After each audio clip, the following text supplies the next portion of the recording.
What in the world just happened tonight in Baltimore? I am absolutely tired of watching this nonsense over and over and over and over and over and over. Again and again and again. And it continues to happen just like what I saw in back-to-back days. It happened back-to-back days on a night where the offense, yes, they were sluggish throughout the entire first half of the game. 2 runs, but only off of a homer by Jordan Westberg, a bouncing play, that was a wacky play, to get the second run in. Grayson Rodriguez gave his all through, 6 innings? And then he gives up the 2-run homer. And then the Padres start to rally back because a silly mistake by Henderson. That's probably his 14th error in the year. And then the Padres start to rally back, put up 4 unanswered runs in the 6th inning. What happens after that? Baltimore is resilient enough to fight back with a Tony Taters home run and a sac fly by Ryan Mountcastle.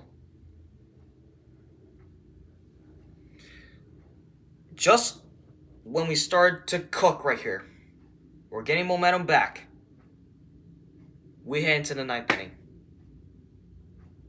And so what happens?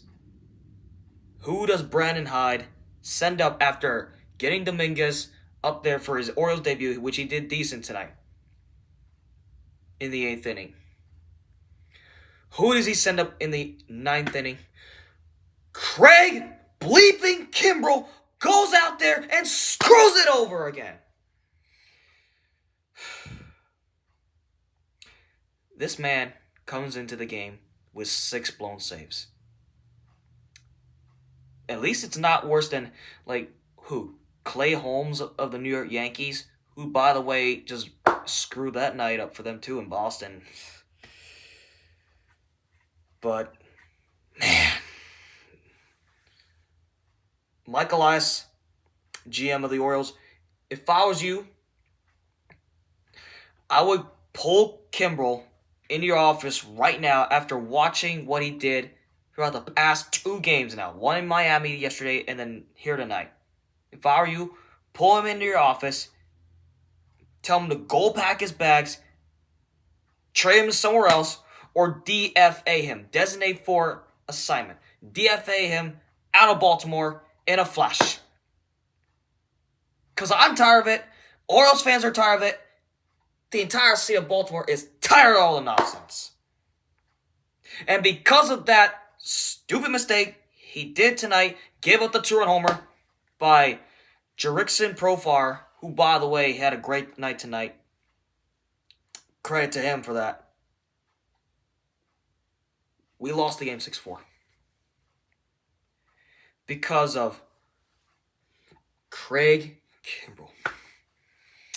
He has shown some flashes this year, but I knew once we made that signing, not only do we miss Felix Bautista so much, our main closer, but past prime Craig Kimbrel was really going to show off this year. He can't close out games on a consistent note, and he can't keep the score on what it is on a consistent basis. And so what are you supposed to do about it? Nothing. Because this is who Craig Kimbrel is. And he just goes out there, screws the night. I mean, Baltimore was rallying in the 8th inning. We had a chance to get back into the game.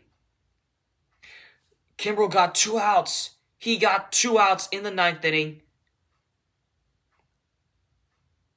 The Padres did not walk a ton in this game because they lead the league, by the way, in batting average and in strikeout rate. They don't strike out a ton this year. And it just shows. Even though that David Peralta didn't do anything at all. He was quiet today. Long lost friend Manny Machado making his return to Baltimore. He didn't do too much either. The only reason why he reached base today was because of that silly mistake that Gunnar Henderson made, which he should have done the entire game. The only thing he did good today was a double, but nothing else after that. Adley Rutschman, quiet night for him. Feel so sorry for that performance as well. Tony Taters, like I said, he hit the home run to get us back in the game in the 8th inning. Credit to him for that. After a slow start, and then Ron O'Hearn also following that performance as well.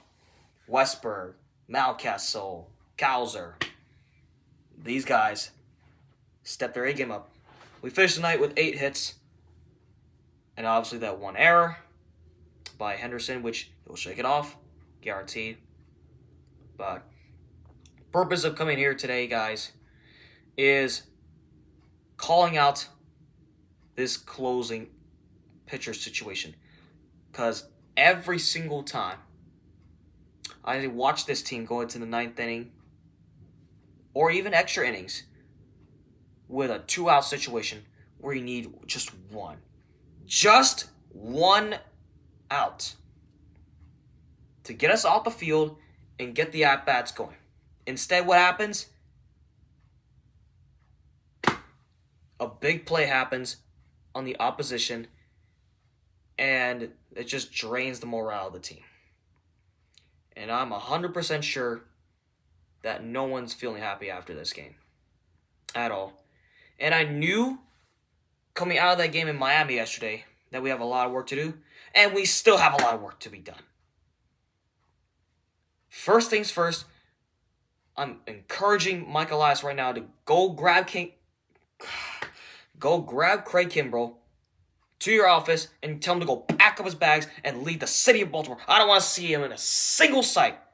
Not even on the mound, not in the dugout, not in the bullpen, none of those areas. I don't want to see him in my sight. And Orioles fans tonight clearly showed their frustration as to how bad their closer situation really is. It has been a problem that has not been fixed at all. It just continues to happen again and again and again and again. Game after game, you have a safe situation that you just can't get the job done on a consistent basis. And I'm tired of it. Also on a night where the Yankees lost, like I just said, if I haven't already, you could have extended this division lead to 2.5 games or more. Or no, 2.5 or 3 games ahead. Instead, take the L. Yankees take the L because Clay Holmes can't get the job done as well. So we're in the exact same situation as the Yankees. Their closer sucks. Our closer sucks. Kenley Jansen almost blew it for the Red Sox tonight, but he was able to get the job done and pull off a 9-7 victory in Fenway. That is how a closer gets the job done in high-pressure situations. In my opinion, if I had to pick between Kimbrel and Kenley Jansen, I'll take Kenley Jansen. Because Kimbrel, yes, he's getting old, and he is not the answer to this bullpen. Over the past 2 years with the Phillies and the Orioles, past 2 seasons now, he can't get the job done on a consistent basis. And that's probably the reason why I remember that game in Philadelphia where Colton Cowser came up big with an RBI double to give us a victory. And the sad part about it is, you had so many big opportunities tonight with runners in scoring position. If I check this out right here, in fact, if I'm checking this out right here, runners in scoring position is just, it's been another issue that we had to fix too coming out of the second half. Yeah, it's really bad. It's really bad, folks. The Orioles finished tonight 1 for 9 with runners in scoring position. And in terms of how many times they struck out tonight, they struck out 6 times. That's bad. That is a problem that has to be fixed as well. So offensively, you can't put yourself in these situations where your closer falters and your at-bats don't show up after that. You can't put yourself in that situation again. So if I was you, make the adjustments quick and get this man out of my sight. Get Craig Kimbrel out of Baltimore, where we will never see him in our sights. Man, guys, let me get a sip of my water here because I'm too angry. I was so angry after watching that performance tonight. After watching that, if Craig Kimbrel's still here, I'm seriously gonna pop off and lose my mind, without a doubt.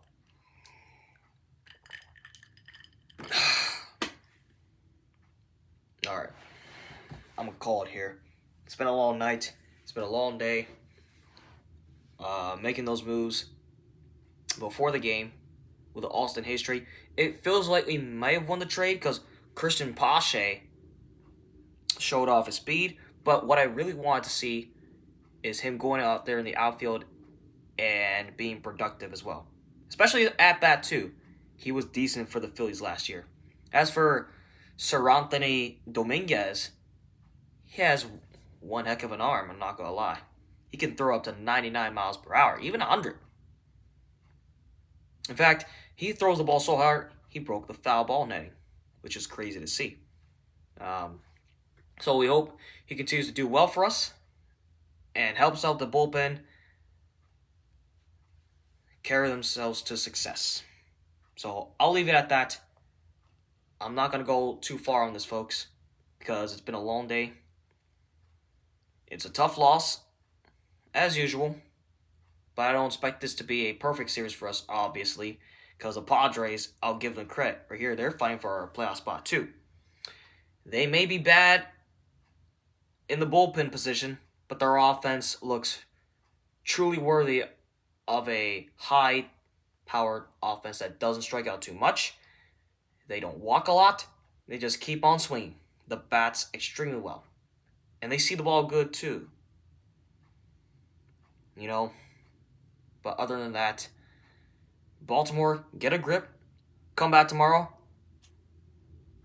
with some more fighting spirit in you and just hope for the best. As for you, Mike Elias, find a way to get this man out of Baltimore or DFA him, because if he's staying here, we're going to have a serious issue moving forward. And this team, where they're at right now, is not winning with a closer like that just can't get it done in crucial situations moving forward. So, that being said, I'm gonna call it a night right here. And if there's another video tomorrow, I'll make another video tomorrow if we do the exact same thing over again, or if we win big and we move forward from there.